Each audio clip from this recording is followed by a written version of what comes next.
And that's right, everybody. Welcome back once again to another edition of the Best Seat in the House podcast. As always, I'm your host, Rob Kramer, joined by my co-host, the great Daniel Bobo Curlin. And Dan, as you're locked in on your phone right there, no doubt tweeting out our link to the show tonight. How you doing tonight, buddy? I'm doing good. It's a little crazy. It's just a little crazy. Freaking messed up 2 nights in a row. Freaking, I want to just freaking want to put Mendoza on the Shizer list. Both times should have went with Diaz. Freaking, Very true. freaking, David Stearns can't sign a starting pitcher that can throw more than 5 innings. Yeah, man. There is definitely a lot to get into tonight. We're coming off the NFL draft last week where the Giants made headlines. The Jets made a pretty good pick, so we'll be breaking that down a little bit. Obviously, the Mets ran into a brick wall in the form of the Arizona Diamondbacks over the last 2 days, and we're not able to get out of their way. Yankees had a tough time in Baltimore. We're talking about that. And then obviously some Rangers news and notes, potentially closing in on a new head coach, and of course, the New York Knicks and the Detroit Pistons in a pivotal Game 6 tonight. Oh, by the way, breaking news: Joe Micheletti is retiring. Yeah, we're going to be getting into that when we talk Rangers. And yes, you are correct, my friend. Sad news, although very classy job by Joe not announcing it until after this the season, so it didn't not that it would have overlapped or run down Sam Rosen's farewell tour, but no reason to share the spotlight. Very, very classy move by Joe, and we'll be getting into all that in a sec. Right before we get into the start, though, we are live on X, we're live on Twitch, and we're live on YouTube right now. So anywhere you guys see, jump in if you can. Want to say hello to our buddy Mick E, who jumped in right here and said hello, Daniel, and hi, Rob. So, hi, Mick. Thanks for joining us tonight in the chat, and we appreciate everybody hanging out with us here on this Thursday evening. And Dan, there we go, the executive producer, Grimace, joining us here. And Dan, before we get into anything else, too, yesterday was your birthday. You're coming off, you were at Citi Field yesterday. How was your birthday yesterday? You have a good time? Aside from the outcome, it was fine. I got this neat little gift here. I want to show you. I want to show you this neat little gift I got here. This little thing here. This is like a little thing that it has like a passport. Like a little stamp from each stadium you've been to. Yeah, nice little thing. I was gifted by my sister. Very cool. Very nice. I'm sure you heard about these things, right? Yeah, I've seen those. Those are very cool. I also actually have a poster here where you use like a coin to scratch off each stadium that you've been to. So it's pretty cool they come up with these little things to commemorate all the different stadiums you've been to. Yeah, not only that, they could even send you updated pages like when a team moves to a new stadium. Like in a couple of years, like this one, currently has the stadium that the A's play I'm sorry about Oakland. I mean Sacramento, Vegas, whatever. Soon to be Vegas A's. I'm going to call them. Like it lists. It lists the Vegas. Vegas currently has in a temporary stadium in Sacramento. It lists that stadium as their stadium, their page. But when they move to like the new stadium, they'll have the page for the appropriate stadium you could order. Yeah, the homeless A's, they're pretty much right now as yep, exactly. They don't have a long-term home at the moment. Yeah, they're not listing the Tampa Bay Rays in the Steinbrenner Field right now because that's like a 1-year situation. I think I hear next year they're moving back. They're going to be able to return to the Trop next year, so they didn't have a page for that, but it's ridiculous. By the way, before we get into all this stuff, Dan, how ridiculous is it right now that we have two major league teams playing in minor league stadiums, the A's and the Rays? That is just ridiculous. Yeah, that is just ridiculous how they freaking have to sort that one out. Of course, but of course that one's blame the both parties and both team situations, both parties being in pissing contests that can't resolve a deal because it can't resolve a deal on who's funding who's putting what funding into the stadium. So it's the fans are losing, and those fans of both fan bases are lost in those situations, and they've lost in Oakland pretty much. They pretty much lost in Oakland. Yeah, you can't blame the Oakland fans for being disillusioned there with that team. So yeah, definitely, Dan.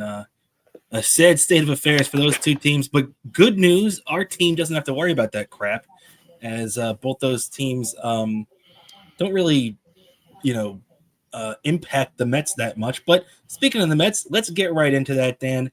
As it's been a great start to this season so far. However, the Mets, and it was bound to happen. You're not going to win every game. The Mets finally lost a home series, this one to the Diamondbacks, which started out great. It started out like, you know, uh, just like many of these homestands have, where the Mets were hitting the crap out of the ball. They won 8-3 after the road trip wrapped up in Washington on Monday afternoon, where they blew out the Nationals 19-5. But they went out and scored 8 runs the next day, but over the next 2 games, they only scored 5 runs. They scored 3 runs yesterday in the 4-3 loss, and then ended up only scoring 2 today. So just very, very inconsistent hitting so far from this team. And the thing that really, really caught my eye, especially in this series, but it reared its ugly head multiple times over the weekend in Washington too, is Carlos Mendoza just making terrible, terrible pitching decisions. I mean, we have now seen he has put Ryan Stanek, and look, I don't want to, make this a punching, contest with Ryan Stanek, because I think overall he's a good player. He's an asset to that bullpen. He came up very big in the postseason multiple times for the Mets last year. But right now, for whatever reason, he's not producing. So don't put him in spots where he's going to be directly impacting the game. Last Friday, we had a little injury scare with Edwin Diaz. Mendoza wanted to not go with him, so he put Stanek in there against the Nationals. Stanek would promptly blow the game, and the Mets would take the L on that one.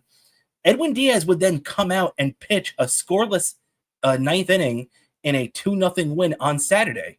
Then on Sunday, for reasons known only to Carlos Mendoza, in another save spot, puts Ryan Stanek out there, implodes, and blows it again. Just infuriating stuff. So the Mets blow out the Nationals on Monday, come back home, win on Tuesday. Wednesday now we're at. Ryan Stanek in again. It's a little earlier this time, but it's a 1-0 game. Why, after he blew 2 games over the weekend in Washington against a team with a much worse offense than the Arizona Diamondbacks, who, by the way, have the best offense in baseball, not just this year, not just last year, but over the last 3 years, the Arizona Diamondbacks are the top offense in baseball. And in a 1-0 game, you put Ryan Stanek back out there again? Like I said, I don't want to crap all over Ryan Stanek, but what is Mendoza thinking? You have to ease this guy back in. And I get we're going to talk about the slew of injuries they're dealing with in the bullpen in a sec, but Dan, if you're going to be trying to win this game, I'm putting anybody out there except Ryan Stanek. Oh, sorry, Dan. Hold on a sec. There we go. Yeah, just such stupidity in the way they manage the bullpen. I'm just starting to it's just starting to become a major headache. And at this point, they're probably just going to bring in kitchen sink at this point. I mean, they might as well, with everything that they've been dealing with so far. It's been ridiculous. There are a couple of things too where the Mets have been getting away with a lot. But other thing too, Senga today goes out there, 87 pitches over 4 innings. I know we saw Senga today. He was not at his best. Senga did not have his good stuff today. That happens every once in a while. But when the bullpen is as taxed as it is, and by the way, I heard people talking about in the beginning of the season, this is the best Mets bullpen ever assembled. Now, even at the time, I thought they were high when they were talking about that. But to even sit here and say a month later that this is the best bullpen Mets have ever assembled, you're out of your mind. You probably never watched the teams in the 80s or the late 90s, or the team that, in my opinion, had the best bullpen ever for any Mets team is probably the 2006 Mets. That bullpen was incredible. When you look at guys like Bradford and Wagner and Feliciano and, Dwayner Sanchez before he went out at 1 o'clock in the morning to go get food, and got into a taxi cab accident and ended his season. When you look at this Mets bullpen, it's not very good. Reed Garrett makes me nervous every time he comes out. And I don't care. He had a decent end of the season last year. He had a decent beginning to the season this year. But there's enough evidence with Reed Garrett that he's not trustworthy, 100% at least. I wouldn't say that he is in, as they say, the circle of trust. Not for me, at least. And then they take Senga out today, and you put in Genesis Cabrera, who stinks. The guy had a terrible spring training. He has not been getting anybody out in AAA, and that's the first guy you go to? Do you want to win this game? You went out and you stuck Genesis Cabrera, and then obviously he went to Max Kranick. Hey, even though Max Kranick threw one bad pitch and allowed the home run, you can't kill him for it. Max Kranick had another good outing. You should have gone to Max before Genesis Cabrera. This guy should not even be on the team right now. It's an absolute joke. And then at the very end, he decides to use Joe Adcock.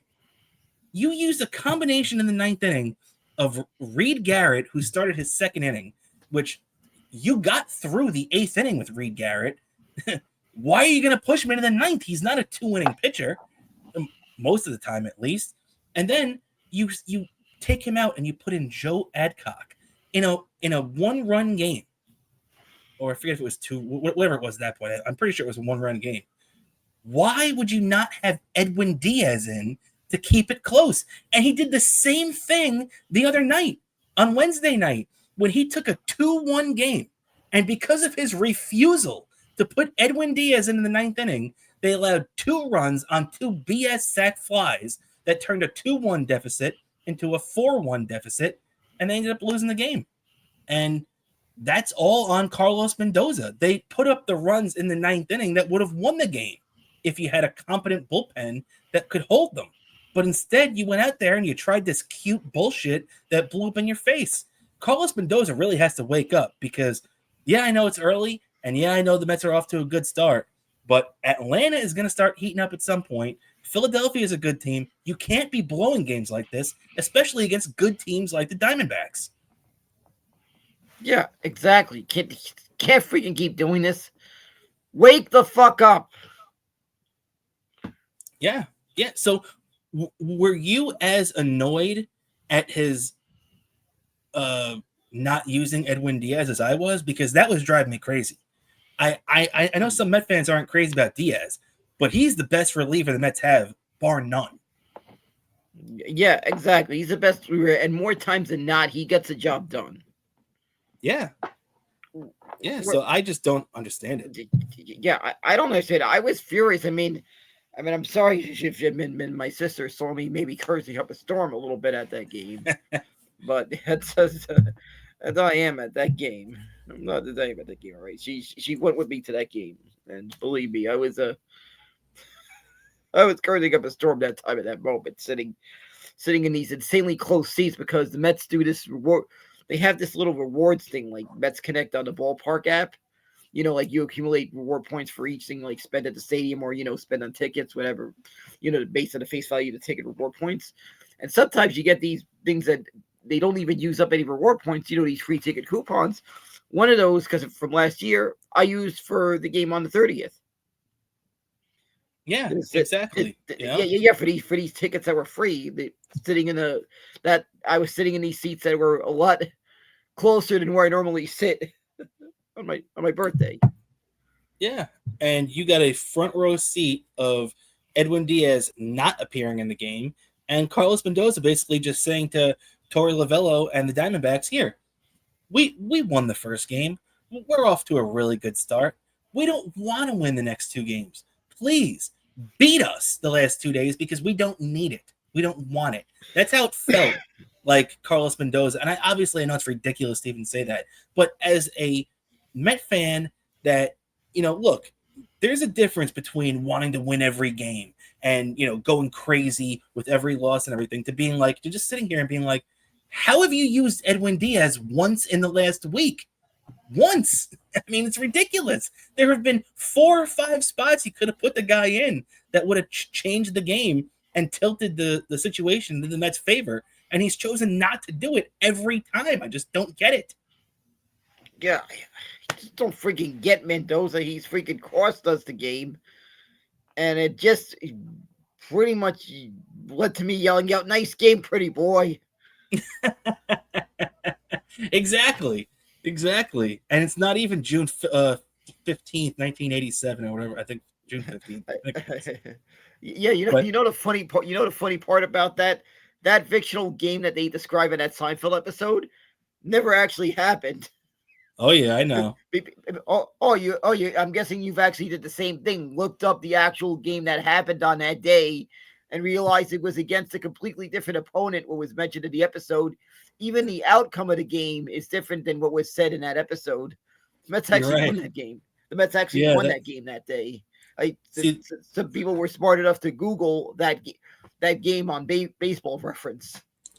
That's the sickness of me and Dan as Met fans, that we even said to ourselves, gee, I wonder if the Mets actually beat the Phillies that day. Let's check it, or lost to the Phillies that day. Let's check it out. And yeah, that is true. We both did it.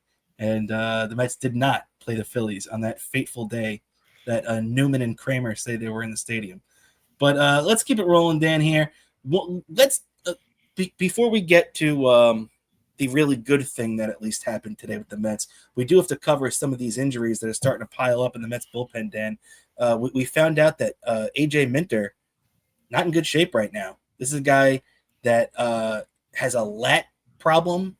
I don't know if they're calling it a strain or what it is right now, but he was supposed to be the Mets' big lefty coming out of the pen, something they really needed from last year.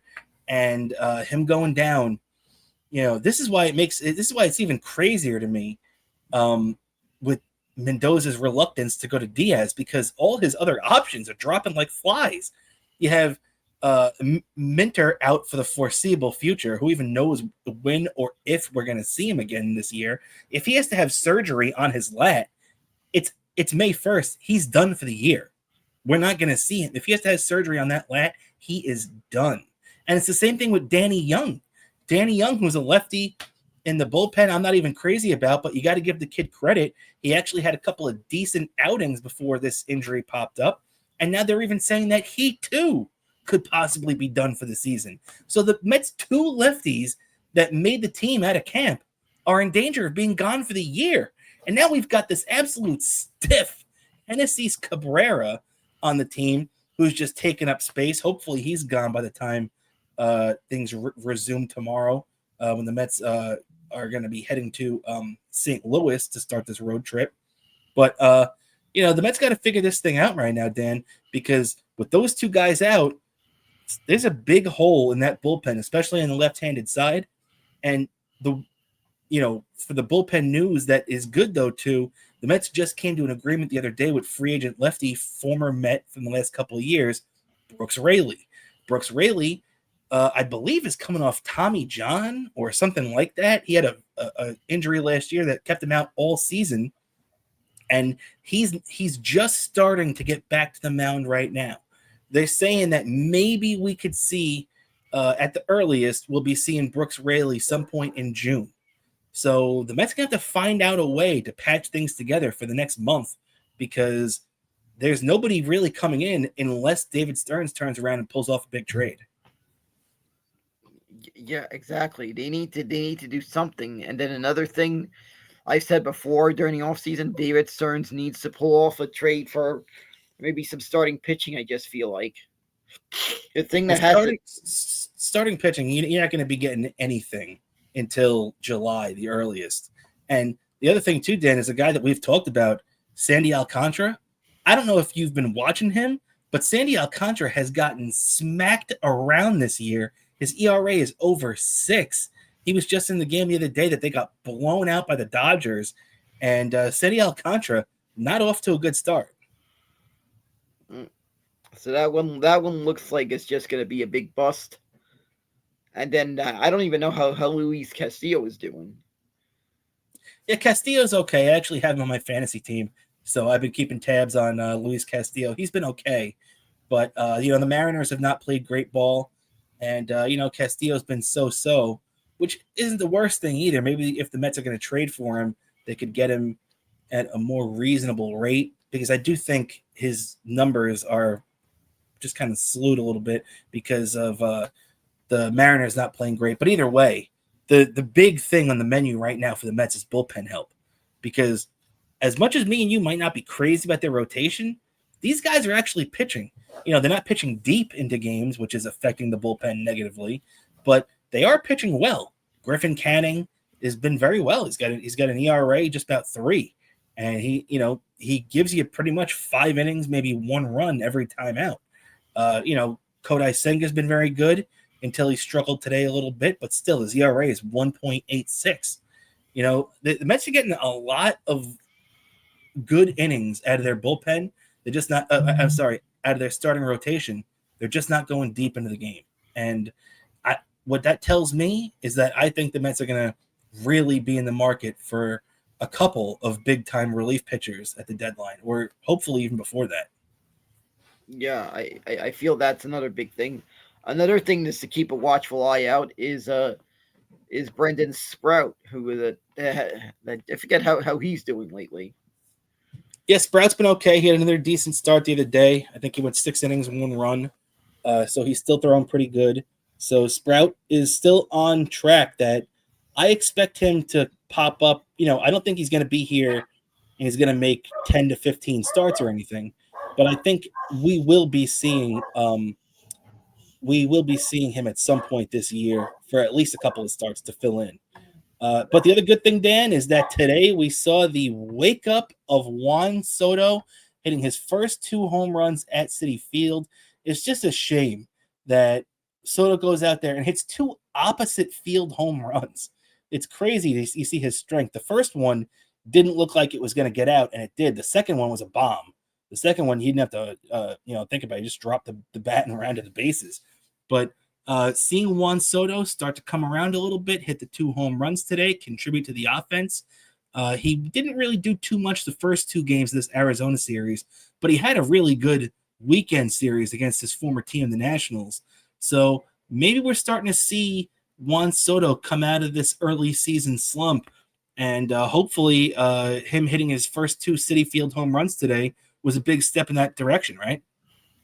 Yeah, exactly. I expect to see that. I expect to see the Mets step into the right direction and win and go on a nice little winning streak. They got to win. They win 2, so the winning streak. It's happened before, and it could happen again. They're just quoting the line from Major League 2. Exactly, man. And hey, they're in a good spot still. And this, like we said too, they were gonna lose a home series eventually. You're not gonna win 2 out of 3 or 3 out of 4 every single series. Yeah. You're gonna have a tough series eventually, especially against a really good team like the Arizona Diamondbacks. And the good thing for the Mets is that they're not going to have to be playing a very good team the next time around. They're going to be playing the St. Louis Cardinals, a team they're 4-0 against this year after a 4-game sweep at Citi Field about a week ago. And they're going to be taking on Sonny Gray in the opening game of this thing tomorrow night. Clay Holmes going against Sonny Gray. Pretty good matchup to kick things off, right, Dan? Yeah, exactly. I expect big things there, and I'll be watching it there in my living room, of course. And of course, surprisingly, I noticed that when yesterday's game, the Mets snapped that undefeated streak of the Mets being undefeated this year when I was in attendance. Yeah, unfortunately that ended, but that's the same thing. You go to enough games a year where eventually they're going to lose one. So that does stink. They ended up losing, especially on your birthday. But hey, at least you still got a winning record, and that's the main thing. So we'll keep the Mets rolling along here. With that, Dan, I think let's turn our attention out of the Yankees for a little bit before we wrap up on the baseball here. And the Yankees spent the last couple of days in Baltimore, where they dropped 2 out of 3. They lost game 1, came back and fought and won game 2, but were not able to hold on and win game 3. Aaron Judge hit a 2-run home run in the first inning, but Carlos Carrasco, who, me and you as Met fans, we've seen the good and we've seen the bad of Carlos Carrasco, went and gave 4 right back in the bottom of that inning, and you just kind of knew that it was going to be tough for the Yankees to shake that off and end up winning that one. But Aaron Judge, man, just continues to tear it up. Even in the loss, the guy went 3 for 3, a home run, drove in 3 of the 4 Yankee runs. He is hitting 427. 427. We're a month into the season. That's like Ty Cobb and Roger Hornsby type numbers. I mean, this is dead ball era type batting average numbers that Aaron Judge is putting up right now, Dan. It's absolutely insane what this guy has done. It's one thing to put up his numbers and hit, like he did last year, hit 300, 320, whatever he's doing. He's hitting 420. It's like a video game. This is insane. Yeah, that's it.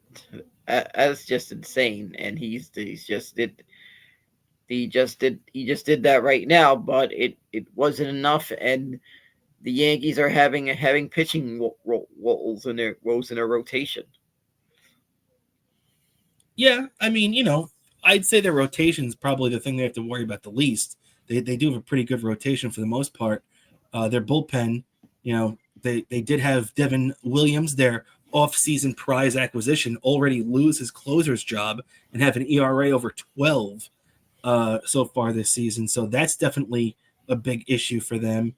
But luckily for them, they could always fall back on Mark Leiter Jr.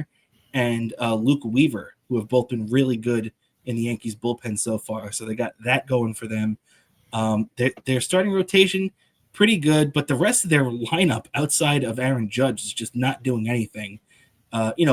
Paul Goldschmidt obviously has been very good so far, but he's not hitting for the power the Yankees need him to.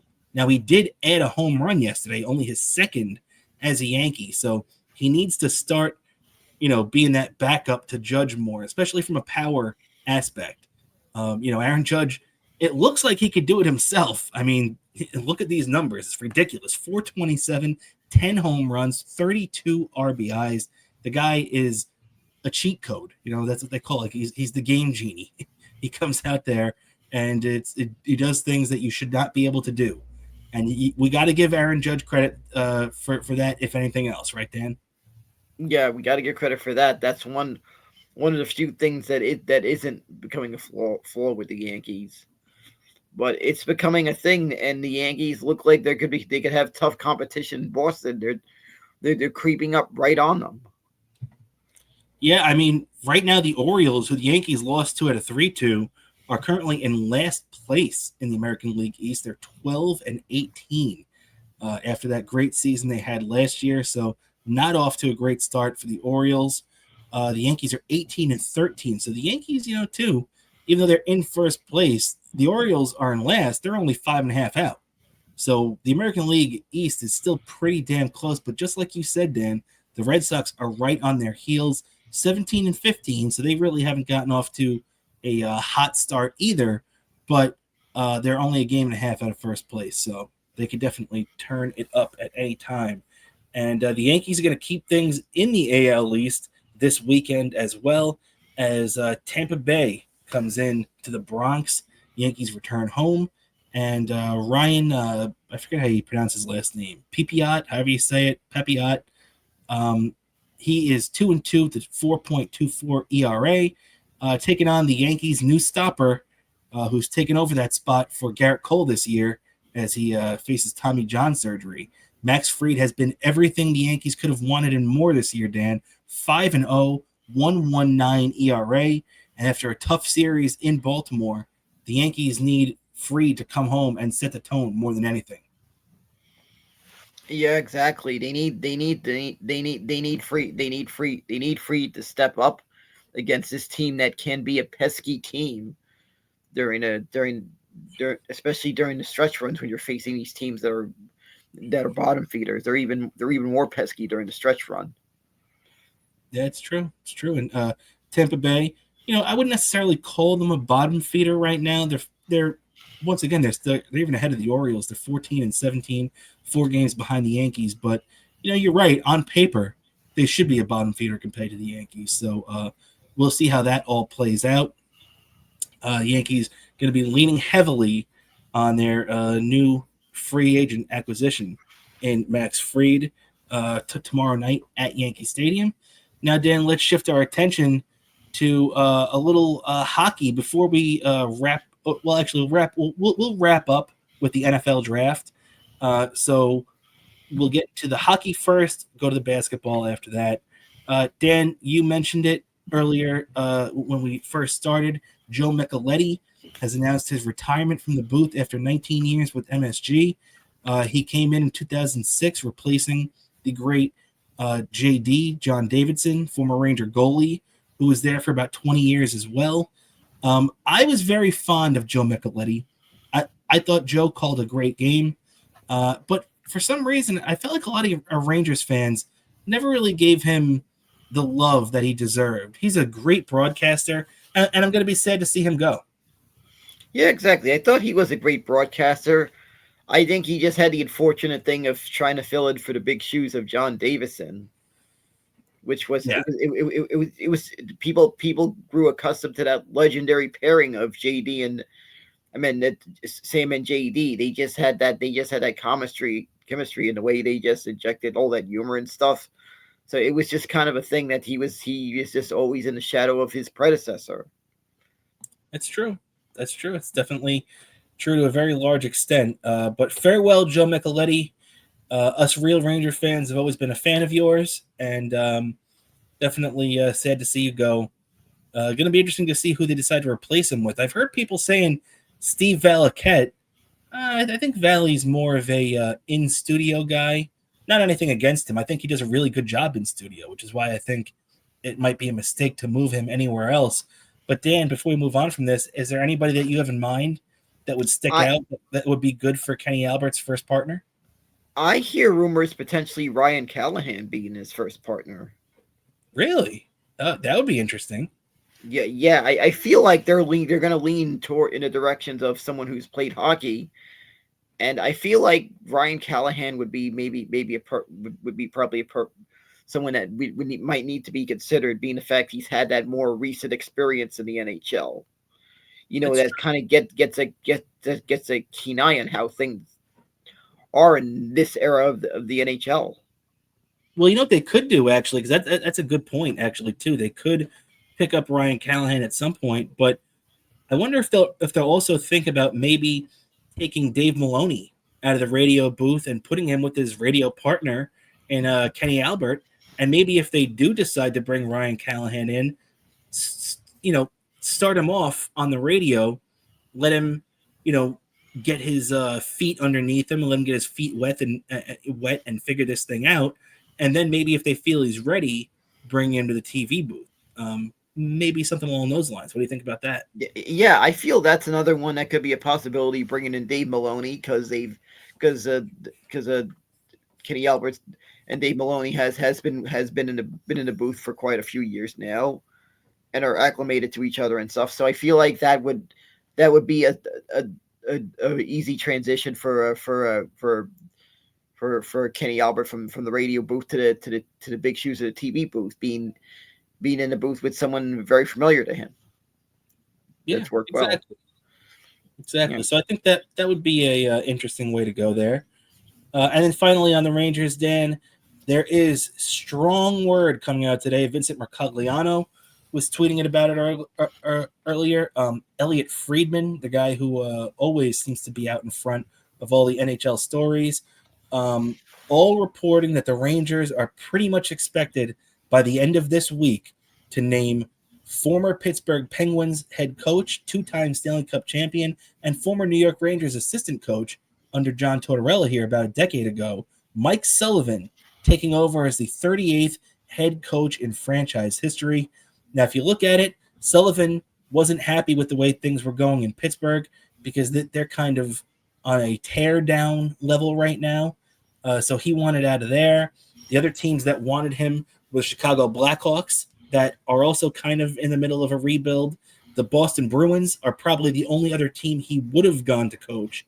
But the Bruins also are in kind of a rebuild right now. They just traded Brad Marchand and everything. They're kind of tearing everything down a little bit to try to build up again and get their young players back in. But it looks like this is a match made in heaven because the Rangers are still have, they're right in that window where this could still, you could turn things around very easily next year. If Chris Drury makes a couple of good moves and you bring in a good head coach like Mike Sullivan, the Rangers could be right back in the Eastern Conference Final next year if everything works out for them. So, Dan, when you hear everything that's been going on right now with this, what are your thoughts on Mike Sullivan potentially joining the Rangers as the head coach next year? I think that is a big step up. I just feel like he would be the perfect he's definitely a really good candidate to be the Rangers head coach. I feel like he could get the most out of his players. I feel like he got the most out of these players that when there was these huge expectations when they were building there at Pittsburgh around when they built around their star, they knew what they had and they knew they had to get that. They knew they couldn't mess around with getting a championship. I feel he understands the assignment here. I feel like this is a perfect match that he's got it. He's coaching a team that's contending. I feel like at this point in his career, he's not one to really spend a long time on a rebuild, which I feel like that's a thing when you're with a coach. When you're doing a multi-year rebuild, you want to have a coach that's going to be there for the long haul. Yeah. Now the funny thing is that Dan, overall, are you positive about this hiring, or are you willing to go along with it but not that positive? Because from what I've heard a lot of Ranger fans talk about is they wanted a younger coach that's better with developing young players. But I just don't think that makes any sense right now. The Rangers have a core that is securely in their 30s when you look at guys like JT Miller and Chris Kreider and Mika Zibanejad and half their defense and most of the guys on this team. Sure, you got some of the younger guys like Alexis Lafreniere and a couple of these other younger players, but most of this team is late 20s, early 30s, and I think you kind of had to get a coach that fit that. And in Mike Sullivan, I think that is the right fit. Yeah, I feel like he's the right fit, and I feel like also he has seemed to have a track record of being able to somehow fit in and inject these young players right correctly into the team. Also mixing some of these young guys in there. Exactly. It's got to be a combination. I'm totally with you on that. And with that, let's turn our attention now to the Knicks, who, just as we're recording this right now, it's just after 7:45 here in New York. The Knicks and the Pistons tipped off just a couple of minutes ago in Detroit. Knicks currently lead 14-8 very early on in that game. So let's talk about what happened in the last game, Dan. Knicks come back to Madison Square Garden, leading 3-1. They had a pretty good lead for most of this game. They looked like they were going to close Detroit out, but they just choked it out at the end. They ended up tying the game, and just all fell apart for them after that.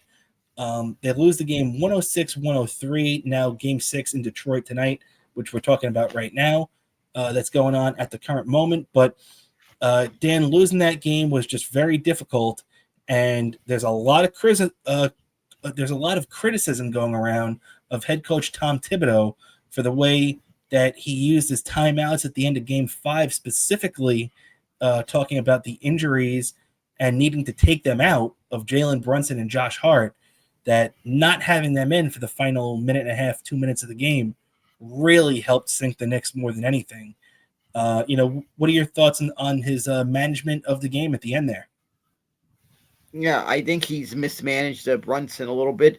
Maybe if there's any point he needed to have Brunson in there, it was late in the game, and that was a mistake for not bringing Brunson in there, especially in the fourth quarter when you do not want to burn out in the fourth quarter, and that's what happened yet again.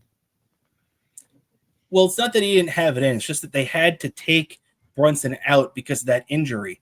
Which, by the way, did you see that injury, Dan? That Brunson, when he kind of I had the video on X, but for some reason they won't let me pull the video off. So I don't want to put it on here and get my channel, get our channel stricken or anything. So I figured I'd just describe it rather than that. But you could clearly see Jalen Brunson steps on the floor at Madison Square Garden. It's not like we're even talking about some other shitty arena the Knicks just happened to be playing in. This is at Madison Square Garden. He steps on the floor, and you could tell it clearly dents in when it's like something was warped underneath. The wood was warped or whatever, and it clearly dented in when Brunson stepped on it, which caused him to hyperextend his leg and hurt that ankle that he's already dealing with the injury. Man, Madison Square Garden better step up their game because we can't have our floor hurting our own players. Yeah, they better step up this game.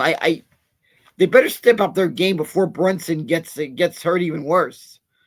I'm gonna who's ever in charge of the floors of the Garden, someone put them on the Shizer list because they are going cheap, and when you go cheap on that, it's a disaster. I am shocked the Garden would go cheap on that. I would expect them to have very higher standards for an NBA franchise. Have higher standards on a hardwood floor.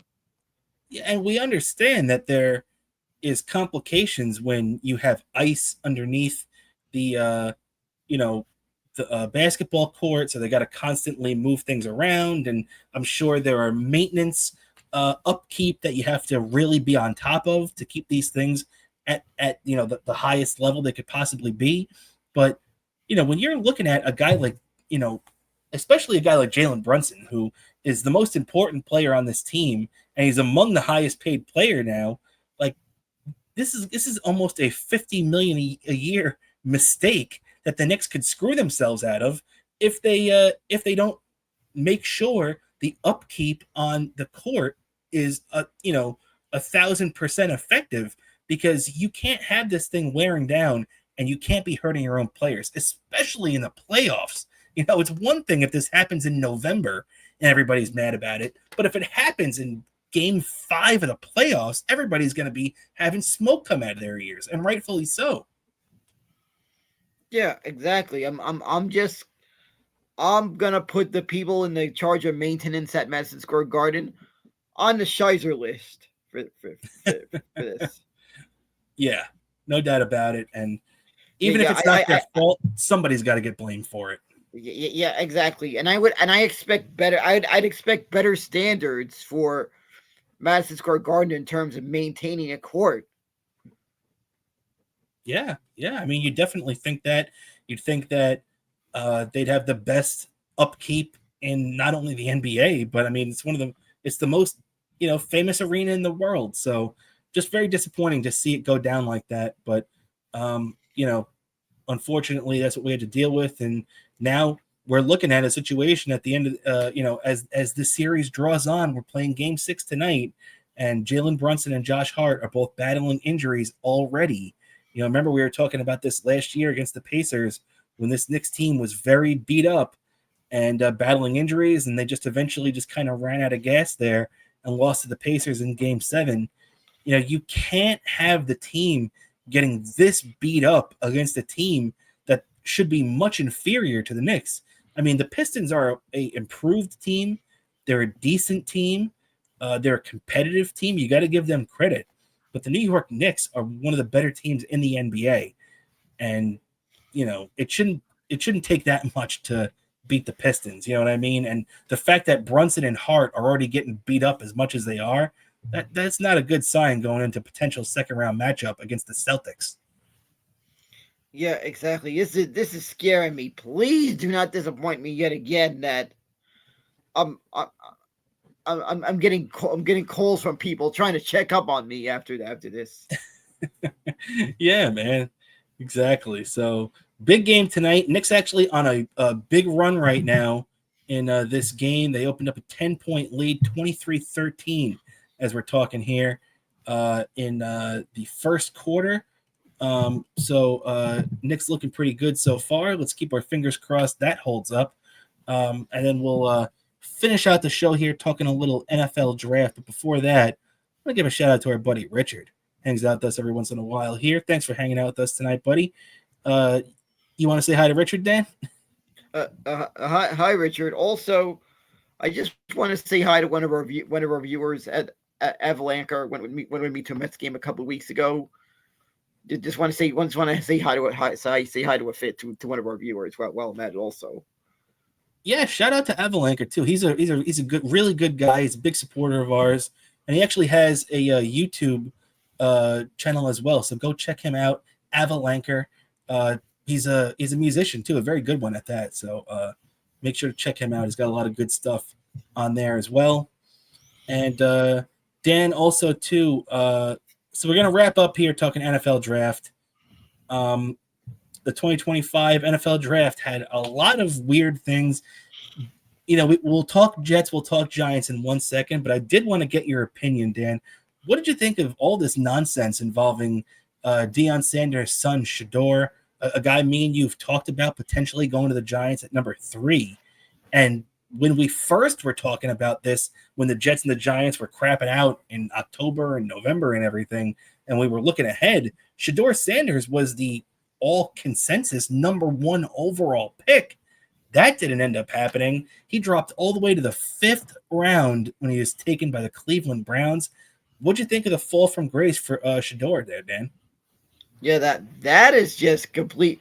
That is one of the complete shockers in the NFL draft. As you were betting where players were going to end up, man, you lost a shit ton of money. And he's got Shador Sanders has got a real uphill battle, being once again where showing up where quarterbacks go to die in Cleveland. Yeah, man.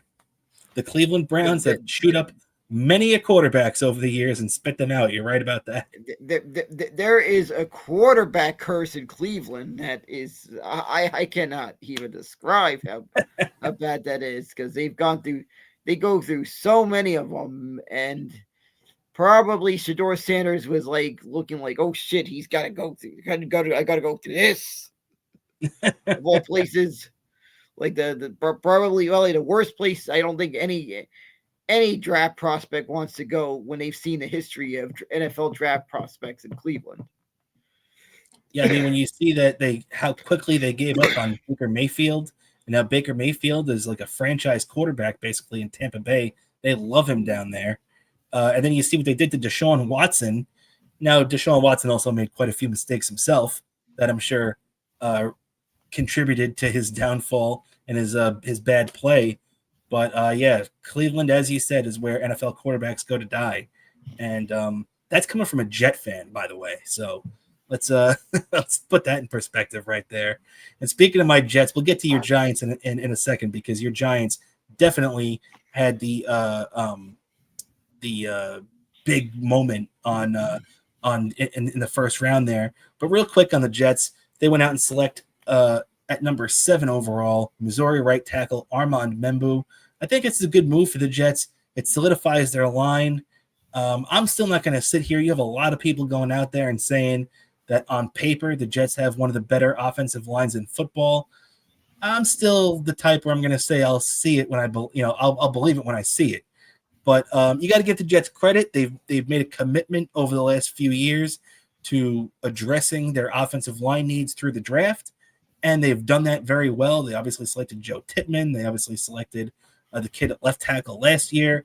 Obviously, AVT is still there. So there's still a lot of good on that Jets line that they selected very early on. And I think this kid Armand Membu is going to play pretty well for them.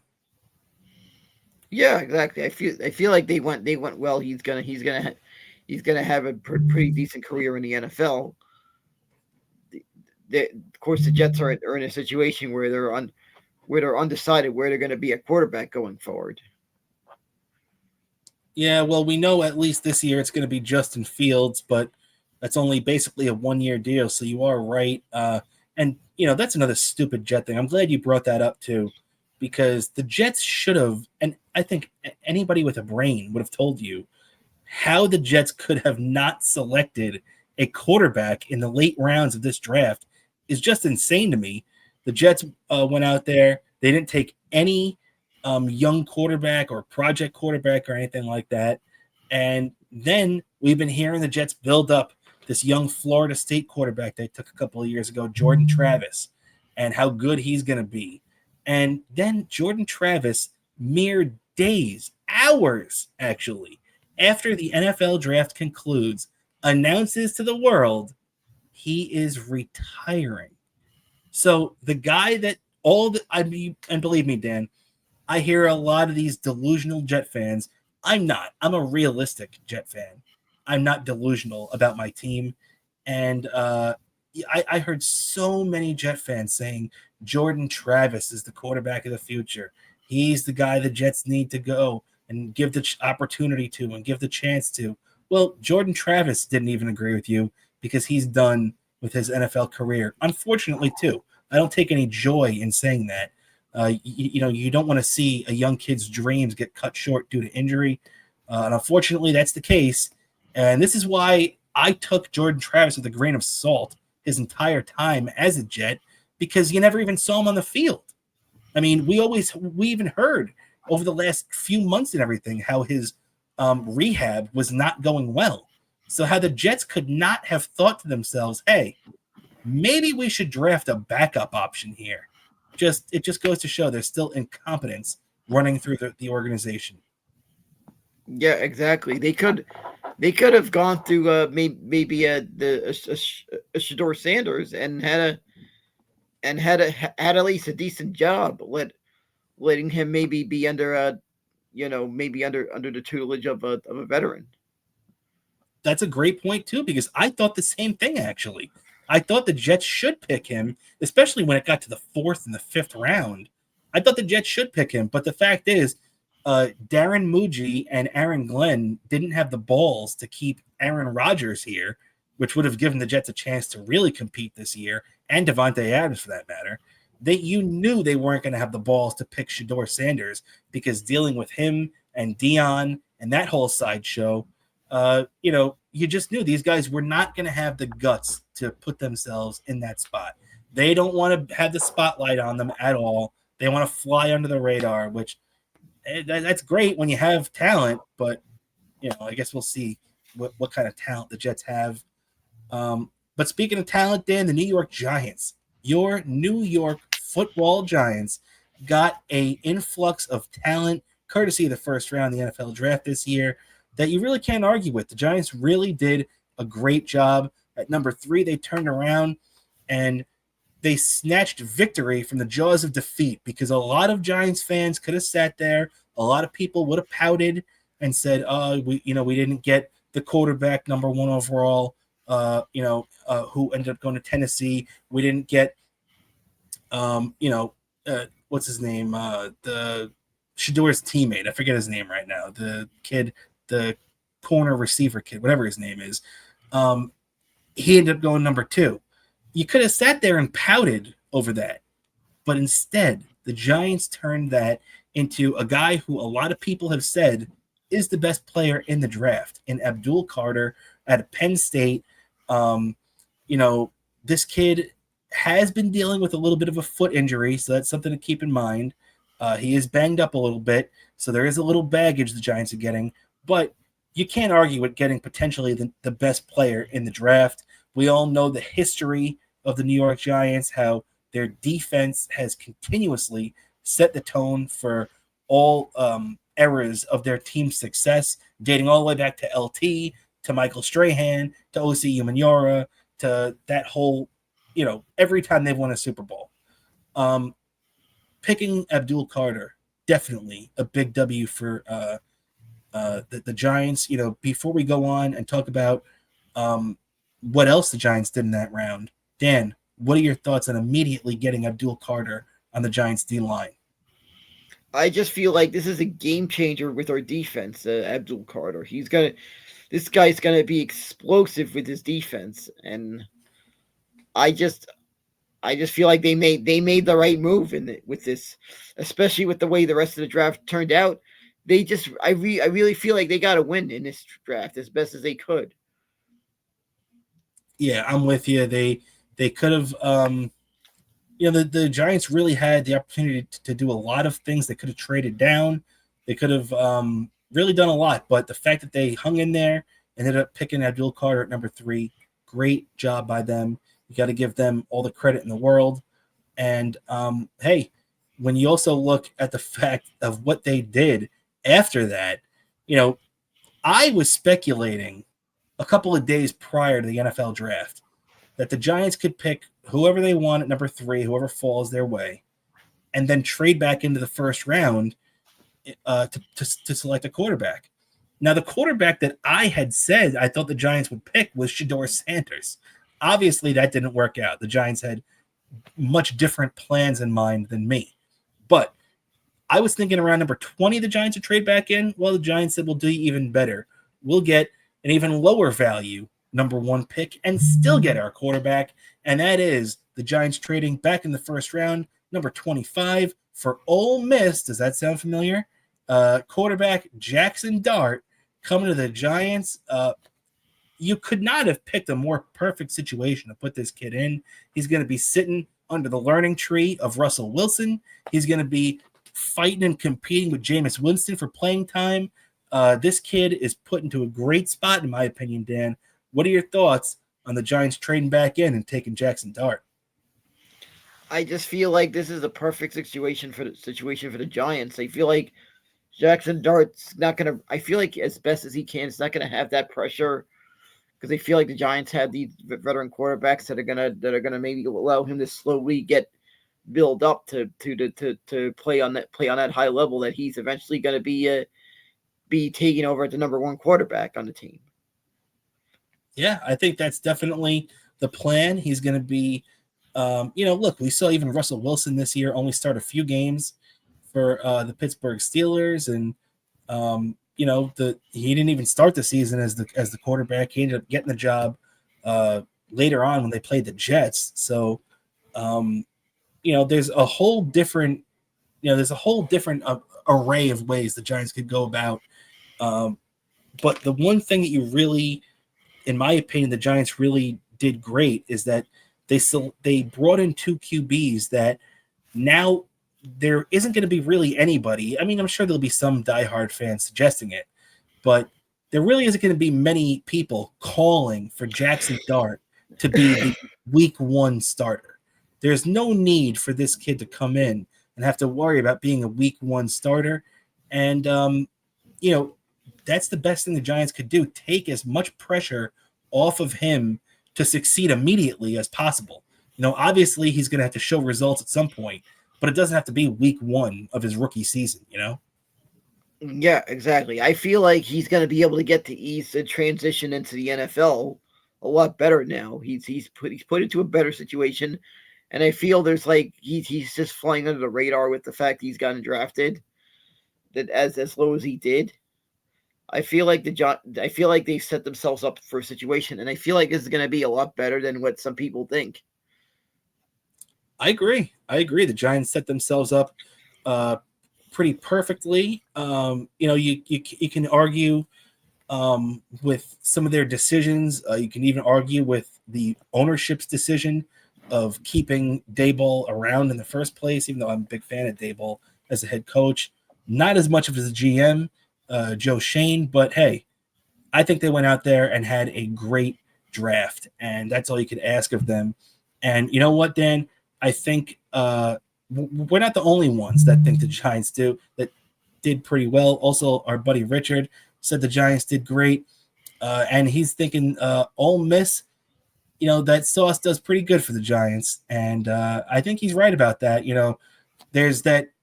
It makes you feel good. It's almost like it reminds me of the old days where you have just that feeling that this kid's going to come in. There's a familiarity that he's coming in from the same school as obviously a 2-time Super Bowl champion with the Giants and Eli Manning. You feel that connection to him already almost. Like you can't find a Giant fan doesn't like Eli Manning, especially in retrospect. Maybe during his actual career, Giant fans might have gotten sick of Eli Manning, but in retrospect, how could you not like Eli Manning? And have to pick a guy from the same school that has that kind of pedigree, that makes you feel good.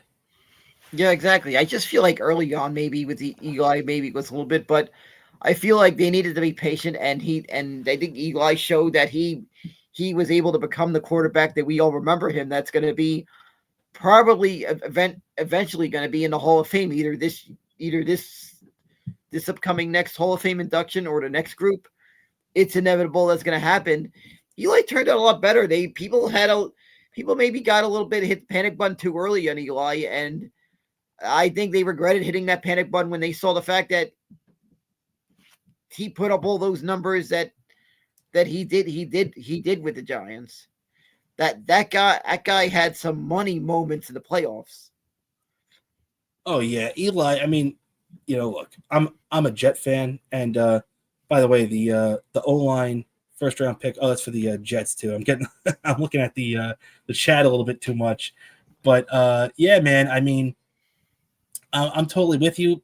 People probably underestimated Eli at first, especially they all had the Phillip Rivers Eli comps because those guys ended up getting traded for each other.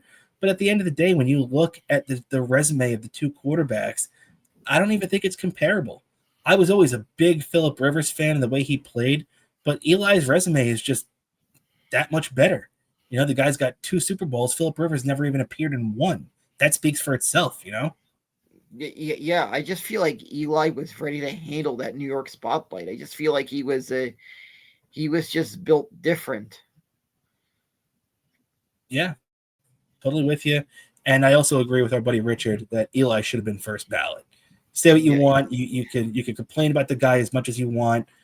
He's a first ballot Hall of Famer, and it's not just because he beat Tom Brady in the Super Bowl twice. There's a litany of reasons why Eli Manning is a first ballot Hall of Famer, and I don't even think it's debatable. I really can't believe the voters didn't put him in. Yeah, exactly, and I just feel like Eli will eventually get in, and He will. He will eventually get in, and I will have to find a way to get to Canton, Ohio for that ceremony. I tell you that. I will have to find a way to get. Yeah, I will have to find a way to get there for that when it does happen, and hopefully maybe we'll be doing a live BSIT podcast from Canton during the Hall of Fame game when they're doing it that weekend. Yeah. Maybe they'll let us set up a table or something, right? Right on that little field next to the Hall of Fame. I think you remember I showed you pictures from when I went to the Football Hall of Fame. They had like this little 50-yard field next to the building. That'd be a perfect spot to do like a little thing on there. No doubt about it. Like maybe they like they'd have an opening with us trying to try to throw a touchdown or something. One of us trying to catch a touchdown pass on that 50-yard field. Yeah, man. And if you want to check out Bobo's trip last year to Canton, Ohio, you could see the whole video on our Patreon, patreon.com/Best Seat in the House podcast. And we even have a little thing if you don't want to just sign up directly for it. We have a little Bobo package. I think it's like $5 or whatever. That you could buy all the Bobo highlights and everything, in which includes the Hall of Fame trip. So definitely make sure to check that out if you're a fan of the show and a fan of the Hall of Fame too. Very good stuff at a Bobo. And Dan, last thing here too. With the I want to check back on the Knicks now too. The Knicks are up 44-36 with 8:12 left in the first half. JB Bickerstaff, the head coach of Detroit, is having a mental breakdown at half court right now. So I don't know exactly what's going on right now, but I think it's just about that time that me and you call it a day, and we'll catch the rest of the Knicks game. Want to thank everybody for hanging out with us here tonight, especially our buddy Richard here, who's active in the chat. And thanks, man. We appreciate the well wishes. We appreciate the good words, and we appreciate the let's go fucking Mets, because the Mets need to wake up tomorrow and keep it going again. And really, thank you everybody for hanging out with us. Dan, before we get out of here, anything you'd like to plug for yourself? Sure, my Instagram Bobo7. I'm in my Twitter Bobo103NYC, Instagram Bobo718DK username. I say same username on Threads, also on YouTube. It's one word, Daniel Curlett, for all your Bobo content on YouTube. There'll be some Bobo stuff on YouTube there, so there for you to see. So be on a lookout for that. So and that's all the plug. Plus, you'll also get a trackside bid uploaded soon. I have to go through a lot of stuff. I have to freaking go through at home the last couple of days, my family. But you'll have trackside bid out there. Me talking about all the everything that happened over at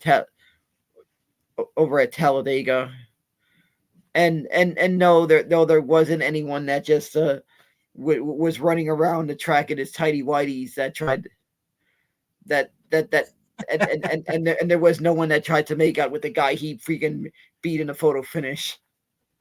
I'm sorry, with Talladega. Yeah. I'm sorry. It was just, since the race was at Talladega, I just had to reference that movie. Definitely a great movie there. Ricky Bobby, Talladega Nights. And yeah, Dan, I think that's going to do it for us here on this edition of Best Seat in the House podcast. I want to thank everybody here for hanging out with us here on this Thursday night, a late week edition of Best Seat in the House. We usually tape on Wednesday nights and put them up on Thursday, but we reconfigured things this week, and we will, however, be back with you on Patreon on Sunday night. So if you want, it's only $5, patreon.com/Best Seat in the House podcast. Want to thank everybody again for hanging out with us. For my co-host, the great Daniel Bobo Curlin, I'm Rob Kramer. This is the Best Seat in the House podcast, everybody, and have a great weekend. Let's go Knicks, and let's go Mets. That was a good show.